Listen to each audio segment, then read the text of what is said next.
Hello again. So now I'm going to show you what EduCannon can do. EduCannon allows you to upload any video that has a URL. So whether it's from your Drive or whether it's from YouTube, it's entirely up to you. And once you upload the video, you can ask questions in the middle. So it'd be great for flipping the classroom. Also, it helps engage the students while they're watching a video.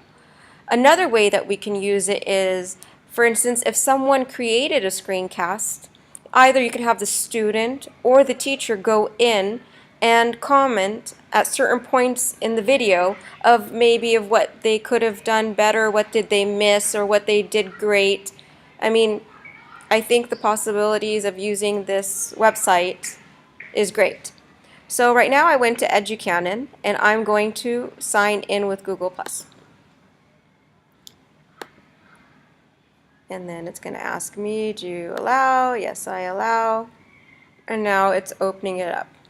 So now that I've logged into EduCannon, I can go to Design.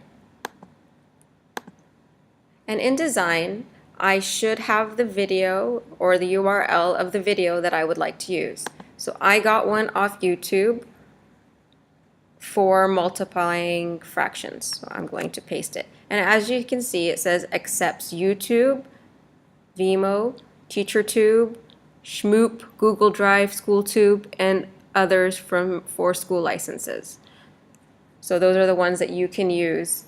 So I'm going to press continue. You have to give the lesson title, so multiplying fractions, learning objective fractions, level K to 5, math, and then choose a lesson. I'm just going to click on algebra. You have to click on something before you begin building. So now I'm going to press begin building. And now it's loading the video. See, it didn't take long. And so in this video, I want to go over multiplying fractions. In this video, here's the one that I wanted to use. I can use this for flipping the classroom. So I can send this to my students if they're in middle school, high school, or maybe in the upper elementary. And I can put questions in places that I want the student to understand a little bit more. I can also, if this was a screencast that a student had created, I can also add a question. There's a choice when you click on add a question to put a reflective pause or just comment.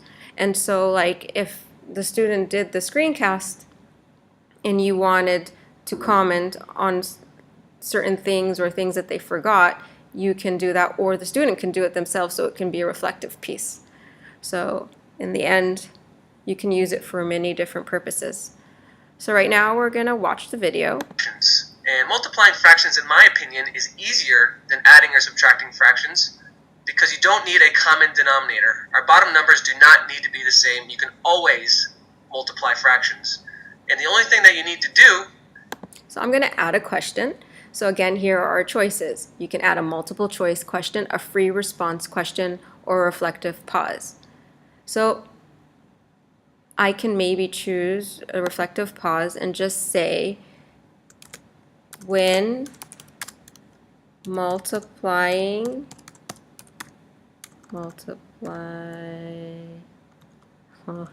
if I can know how to spell multiplying fractions, we do not need a common denominator.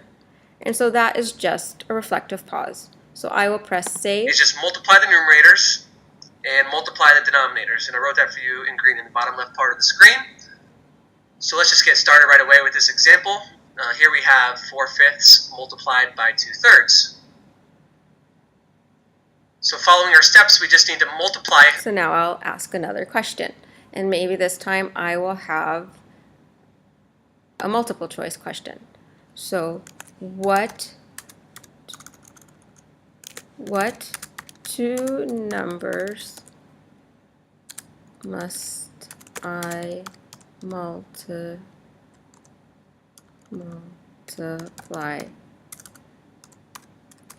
first.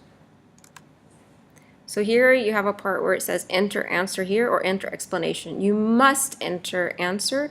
Enter the explanation is not necessary. It's not mandatory. So here I'm going to click at the top, and so I'm going to say the 4 times the 2, and then, or am I going to multiply the 4 times the 3? I can even add more choices. Or should I multiply 2 times 5? And our correct answer is this. So I've selected the correct answer, and then now I will press our numerators. Save. In our numerator we have a 4 and a 2. So I'm going to multiply our 4 and 2 together in our numerator. And in our denominators we have a 5 and a 3. So in our denominator I'm going to multiply the 5 and the 3 together. So in our numerator we have 4 times 2, which is just 8. And in our denominator we have 5 times 3, which is 15. So that was the answer. And this is our final now, answer. in this video, they're actually going to go through another example, but I don't want the so other now I want example. to go over an example I where can we have a actually negative just crop fraction. the video. So let's say we have a negative 1/2 multiplied by 3 over 5. So I can crop it. And the first thing I want to point out is where I can move the negative sign in front of the fraction. It's perfectly okay And then to move the negative sign into the numerator of the and fraction continue. or into the denominator of the fraction. It doesn't matter. But what I like to do is I just like...